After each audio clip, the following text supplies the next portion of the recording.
శ్రీ విష్ణు రూపాయ నమశివాయ. కార్తీక మాసం అయిన పక్క రోజు పోలి స్వర్గానికి వెళ్ళిద్ది అని ఒక అద్భుతమైన కథ చెప్తారు. ఆమె జ్ఞాపకంగానే అందరూ నీళ్లలో దీపాలు వదులుతారు. రోజు ఏమిటండి ఆ కథ అంటే, పూర్వం రజక కులంలో రాజమ్మ అని ఒక పెద్ద ఆమె ఉండేది.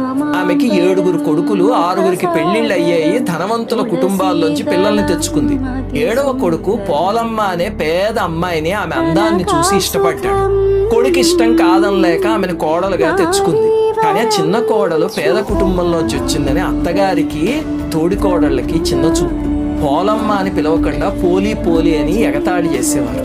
ఇంటెడి పని ఆమె చేతే చేయించేవారు. ఇంట్లో వ్రతాలు ఉత్సవాలు ఏమైనా వచ్చాయనుకోండి, ఆమెను పిలవకుండా అతిథులకి చూపించకుండా అత్తగారు 6 కోడళ్లే పాల్గొనేవారు. పని మనిషి కన్నా హీనంగా చూసేవారు. కానీ ఆమె మాత్రం చిరునవ్వుతో అన్నీ సహించేది. ఈ లోపల ఏమైంది, కార్తీక మాసం వచ్చింది. అత్తగారు 6 కోడళ్ళు ఏం చేశారు,